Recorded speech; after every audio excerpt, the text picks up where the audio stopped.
हरे कृष्णा। आप सभी को रमा एकादशी की हार्दिक शुभकामनाएं।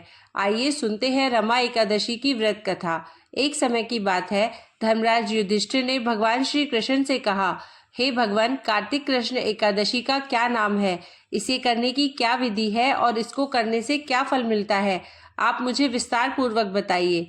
भगवान श्री कृष्ण बोले, कार्तिक कृष्ण पक्ष की एकादशी का नाम रमा है। यह बड़े से बड़े पापों का नाश करने वाली है। अब मैं आपको इसका महात्म्य सुनाता हूँ, ध्यान पूर्वक सुनो।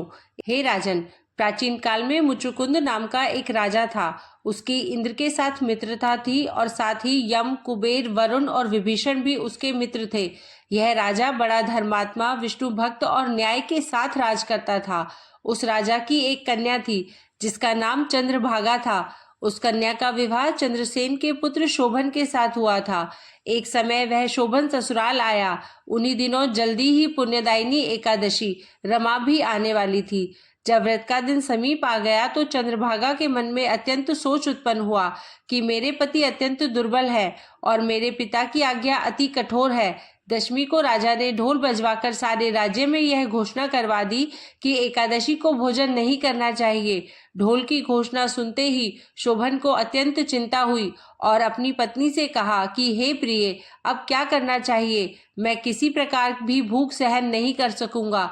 ऐसा उपाय बतलाओ कि जिससे मेरे प्राण बच सके, अन्यथा मेरे प्राण अवश्य चले जाएंगे। चंद्रभागा कहने लगी कि हे स्वामी, मेरे पिता के राज में एकादशी के दिन कोई भी भोजन नहीं करता। हाथी, घोड़ा, ऊंट, बिल्ली, गौ आदि भी तृण, अन्न, जल आदि ग्रहण नहीं कर सकते।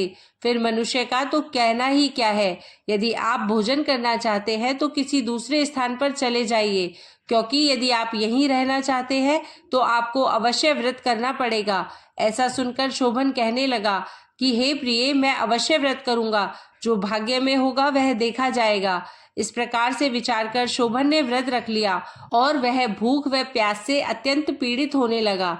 जब सूर्य नारायण अस्त हो गए और रात्रि को जागरण का समय आया, जो वैष्णवों को अत्यंत हर्ष देने वाला था, परंतु शोभन के लिए अत्यंत दुखदायी हुआ।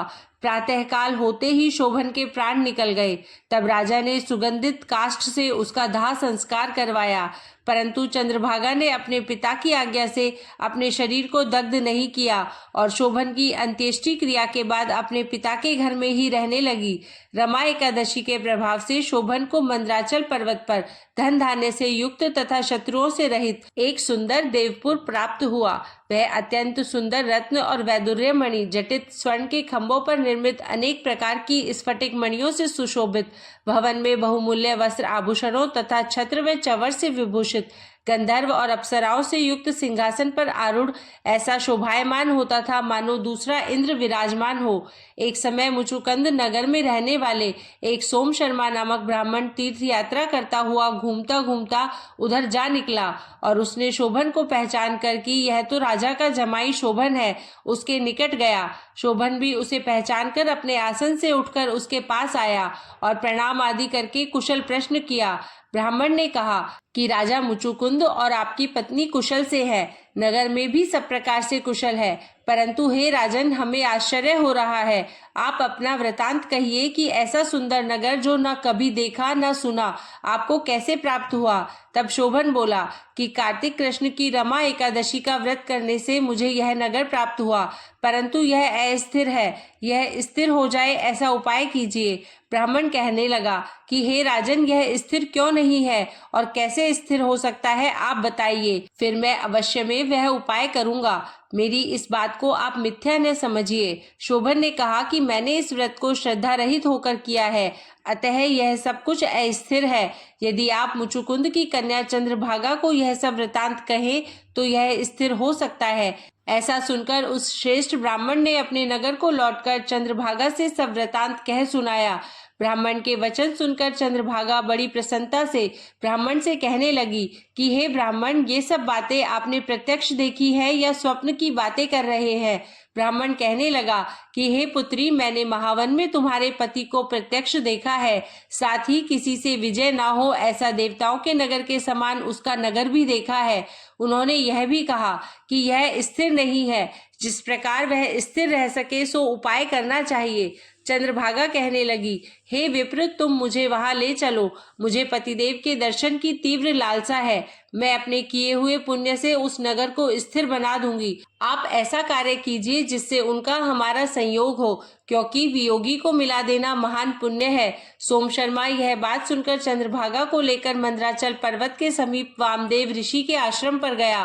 वामदेव जी ने सारी बात सुनकर वेद मंत्रों के उच्चारण से चंद्रभागा का अभिषेक कर दिया। तब ऋषि के मंत्र के प्रभाव और एकादशी के व्रत से चंद्रभागा का शरीर दिव्य हो गया और वह दिव्य गति को प्राप्त हुई। इसके बाद बड़ी प्रसन्नता के साथ अपने पति के निकट गई। अपनी प्रिय पत्नी को आते देखकर शोभन अति प्रसन्न हुआ और उसे बुलाकर अपनी बाईं तरफ बिठा लिया। चंद्रभागा कहने लगी कि हे प्राणनाथ, आप मेरे पुण्य को ग्रहण कीजिए। अपने पिता के घर जब मैं 8 वर्ष की थी तब से विधि पूर्वक एकादशी के व्रत को श्रद्धा पूर्वक करती आ रही हूँ। इस पुण्य के प्रताप से आपका यह नगर स्थिर हो जाएगा तथा समस्त कर्मों से युक्त होकर प्रलय के अंत तक रहेगा। इस प्रकार चंद्रभागा ने दिव्य आभूषणों और वस्त्रों से सुसज्जित होकर अपने पति के साथ आनंद पूर्वक रहने लगी। हे राजन, यह मैंने रमा एकादशी का महात्म्य कहा है। जो मनुष्य इस व्रत को करते हैं उनके ब्रह्म इत्यादि समस्त पाप नष्ट हो जाते हैं। कृष्ण पक्ष और शुक्ल पक्ष दोनों की एकादशियां समान है, इनमें कोई भेदभाव नहीं है, दोनों समान फल देती है। जो मनुष्य इस महात्म्य को पढ़ते अथवा सुनते हैं वे समस्त पापों से छूटकर विष्णु लोक को प्राप्त होते हैं। बोलिए हरि विष्णु की जय।